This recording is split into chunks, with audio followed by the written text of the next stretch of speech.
नमस्कार, आप देख रहे हैं हिमाचल दस्तक वेब टीवी। मैं पूनम और मैं पल्लवी। आइए नजर डालते हैं आज के मुख्य समाचारों पर। बेटे के बाद मंत्री और उनकी पत्नी भी कोरोना पॉजिटिव। कौशल विकास निगम के राज्य समन्वयक भी आए चपेट में। इंटरस्टेट बस सेवा जल्द, परिवहन मंत्री बोले पहले चरण में अंबाला तक ही चलेंगी बसें। हथियार स्टेटस सिंबल नहीं, हाईकोर्ट की खंडपीठ ने दिया फैसला।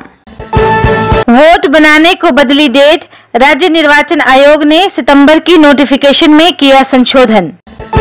रंगड़ों के हमले से बच्चे की मौत, 2 घायल, भोरंज के भलवानी की है घटना। पंडोह पुलिस बटालियन पर कोरोना का डंक, 32 जवान आए पॉजिटिव। चिंतपूर्णी में अश्विन नवरात्र मेलों के दौरान 4 सेक्टरों में बटेगा पूरा क्षेत्र, नारियल प्रसाद ले जाने पर पाबंदी। कोरोना से निपटने के लिए स्पेशल टास्क फोर्स गठित करे प्रदेश सरकार, सीपीएम ने बढ़ते मामलों पर जताई चिंता। और अब समाचार विस्तार से।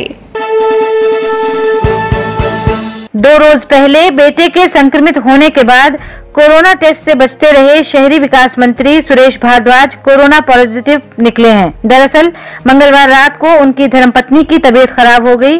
उनका ऑक्सीजन लेवल काफी गिर गया था। सुबह अस्पताल पहुंचने पर 3 लोग परिवार में पॉजिटिव निकले। इनमें मंत्री सुरेश भारद्वाज और उनकी धर्मपत्नी भी शामिल हैं। इनका छोटा बेटा पहले ही संक्रमित पाया गया था। शहरी विकास मंत्री सुरेश भारद्वाज ने कहा कि वे 2 अक्टूबर 2020 से होम क्वारंटीन में हैं और आज कोविड-19 से संक्रमित पाए गए हैं। उन्होंने कहा कि उनके बड़े बेटे को कोरोना नेगेटिव पाया गया है, जबकि छोटे बेटे को 5 अक्टूबर को पॉजिटिव पाया गया। चिकित्सकों ने छोटे बेटे को पॉजिटिव पाए जाने के बाद आइसोलेट होने की सलाह दी थी। उनकी धर्मपत्नी को अस्पताल में दाखिल किया गया था, जो कोरोना से संक्रमित पाई गई हैं। इसके अलावा कौशल विकास निगम के राज्य समन्वयक नवीन शर्मा कोरोना पॉजिटिव पाए गए हैं। उन्होंने इसकी सूचना फेसबुक के जरिए से दी। परिवहन मंत्री विक्रम सिंह ठाकुर ने बताया कि इंटरस्टेट बस सेवा शुरू करने के लिए प्रदेश सरकार ने बाहरी राज्यों के साथ मामला टेकअप किया है। इसमें उत्तराखंड, चंडीगढ़, पंजाब, हरियाणा और दिल्ली सरकार ने इंटरस्टेट बस सेवा शुरू करने के लिए सहमति जताई है। पहले चरण में सिर्फ अंबाला तक ही बस जाएगी। 10 से 15 दिनों के भीतर इंटरस्टेट बस सेवा शुरू कर दी जाएगी। शस्त्र लाइसेंस को स्टेटस सिंबल के रूप में उपयोग करने की अनुमति नहीं दी जा सकती है। हिमाचल प्रदेश उच्च न्यायालय ने संबंधित अधिकारियों को सभी तरह के शस्त्र लाइसेंसों की समीक्षा करने का निर्देश दिया है। न्यायाधीश लोक सिंह चौहान और न्यायाधीश ज्योत्सना रिवालदुआ की खंडपीठ ने एक व्यक्ति द्वारा उसके 2 शस्त्र लाइसेंस रद्द करने के खिलाफ दायर याचिका को खारिज करते हुए उक्त निर्देश दिए। राज्य निर्वाचन आयोग ने 28 सितंबर को जारी अधिसूचना में आंशिक संशोधन करते हुए वोट बनाने की तारीख बदली है। पंचायती राज संस्थाओं एवं नगर पालिकाओं के चुनाव के लिए मतदाता सूचियों में नाम दर्ज कराने की अंतिम तिथि 1 जनवरी 2020 के स्थान पर 1 दिसंबर 2020 होगी, ताकि अधिक लोग मतदाता सूची में अपना नाम दर्ज करवा सकें। यानी अब 1 दिसंबर 2020 तक 18 साल आयु वाले मतदाता सूची में अपना नाम दर्ज करवा सकते हैं, जबकि पहले ये तिथि 1 जनवरी 2020 तक की ही थी। हमीरपुर जिला के उपमंडल भोरंज की भलवानी पंचायत के टिहरी गांव में 3 लोगों पर रंगड़ों ने हमला कर दिया, जिससे 5वीं कक्षा में पढ़ने वाले 10 वर्षीय मनीष की मौत हो गई है, जबकि 2 अन्य घायल हुए हैं। जानकारी के अनुसार रविवार को दोपहर बाद करीब 3:30 बजे मनीष, उसके पिता पृथ्वी चंद कालिया व गांव के ही जगदीश चौहान के साथ खेतों में पेड़ों की छंटाई कर रहे थे कि इस दौरान रंगड़ों ने इन पर हमला कर दिया। मनीष के सिर और मुंह पर रंगड़ों ने बुरी तरह से जख्म कर दिए। वहीं उसके पिता पृथ्वी चंद और जगदीश चौहान को भी बुरी तरह से घायल कर दिया। रंगड़ों के हमले से बुरी तरह घायल तीनों को सिविल अस्पताल भोरंज लाया गया, जहां से मनीष व जगदीश चौहान को मेडिकल कॉलेज हमीरपुर रेफर कर दिया गया, जहां पर मनीष ने दम तोड़ दिया, जबकि जगदीश चौहान हमीरपुर अस्पताल में उपचाराधीन है। गौर हो कि मनीष अपने माता पिता का इकलौता बेटा था। मनीष की बहन उससे 2 साल बड़ी है। परिवार में सबसे छोटा होने के कारण सबकी आंख का तारा था। मनीष की अकस्मात मौत से परिवार शोक में डूबा हुआ है। कोरोना ने बुधवार को मंडी की पंडोह पुलिस बटालियन पर बड़ा डंक मारा है।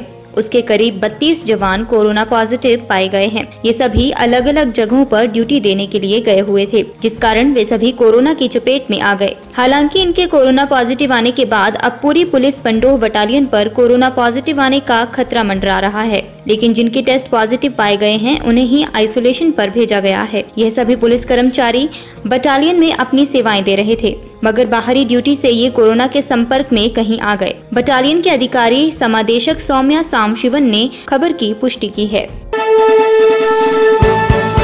उत्तर भारत के प्रसिद्ध शक्तिपीठ माता चिंतपूर्णी के मंदिर में अश्विन नवरात्र मेले का आयोजन 17 से 24 अक्टूबर तक किया जाएगा। मेले के प्रबंधों को लेकर बुधवार को चिंतपूर्णी में मंदिर के आयुक्त एवं डीसी ऊना संदीप कुमार की अगुवाई में उच्च स्तरीय बैठक का आयोजन किया गया। बैठक में जहां प्रशासनिक और विभागीय अधिकारी मौजूद रहे, वहीं पुजारी वर्ग का प्रतिनिधिमंडल भी इस बैठक में उपस्थित रहा। मेले के दौरान श्रद्धालुओं को दी जाने वाली सुविधाओं समेत सुरक्षा व्यवस्थाओं को लेकर चर्चा की गई। वहीं मेले के सफल आयोजन के लिए अधिकारियों समेत कर्मचारियों की ड्यूटी भी इस बैठक के दौरान निश्चित की गई है। मेले के दौरान सुरक्षा व्यवस्था का जिम्मा हिमाचल पुलिस और होमगार्ड के जवानों को सौंपे जाने का निर्णय लिया गया है। मेला क्षेत्र को 4 सेक्टरों में बांटा जाएगा। इस दौरान मंदिर में नारियल प्रसाद ले जाने पर पूरी तरह से प्रबंध रहेगा।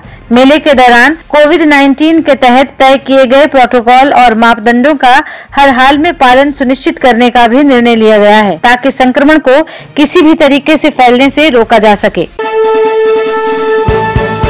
सीपीएम ने प्रदेश में तेज गति से बढ़ते हुए कोरोना संक्रमण पर चिंता व्यक्त करते हुए प्रदेश सरकार से इससे निपटने के लिए संजीदगी से ठोस कदम उठाने और युद्ध स्तर पर किसी के कुशल नेतृत्व में टास्क फोर्स का गठन करने की मांग की है। सीपीएम के राज्य सचिव मंडल सदस्य संजय चौहान ने कहा, यदि सरकार ने संक्रमण को रोकने के लिए कोई ठोस कदम नहीं उठाए तो सीपीएम जन सहयोग से आंदोलन का रास्ता अपनाएगी। भारत की कम्युनिस्ट पार्टी मार्क्सवादी ये जो जिस तरीके से प्रदेश में कोविड संक्रमित मरीजों की संख्या में तेजी से वृद्धि हो रही है और इसके साथ साथ इससे संक्रमित लोगों की जो मृत्यु में जो है बढ़ोतरी हो रही है, उसको लेकर जो है गंभीर चिंता व्यक्त करती है। और हमारी पार्टी का मानना ये है कि आज जो इस प्रकार के हालत प्रदेश में पैदा हुए हैं, जो सरकार की जो कोविड-19 से निपटने के लिए जो लचर व्यवस्था है, उसके कारण आज ये हालत है। और आज बहुत बड़ी विडंबना की बात है कि हमारे प्रदेश के मुख्यमंत्री वो आइसोलेशन में हैं, जो मंत्री हैं और उनके परिवार जो है, और इसके अलावा जो मुख्यमंत्री कार्यालय में अधिकारी हैं, कर्मचारी हैं, और इनके साथ साथ जो भाजपा के नेतागण हैं वो, और इसके अलावा जो कोविड-19 से निपटने के लिए जो लोग ड्यूटी दे रहे हैं, जिसमें मुख्यतः डॉक्टर है, पैरामेडिकल स्टाफ है, पुलिस है, वह अन्य कर्मचारी है, वो भी बड़े पैमाने पर जो है आज प्रदेश में इससे संक्रमित हुए हैं और इनमें से कुछ लोगों की जो है वो जान भी गई है। ये अगर देखा जाए कि जिस प्रकार की सरकार की जो है वो तैयारियां हैं कोविड-19 से निपटने के लिए, अभी जो हमारे माननीय प्रधानमंत्री और रक्षा मंत्री जो प्रदेश के दौरे पर आए थे, उनकी सुरक्षा भी जो है वो प्रदेश सरकार ने जो है पूरी तरह से ताक पे रखी है।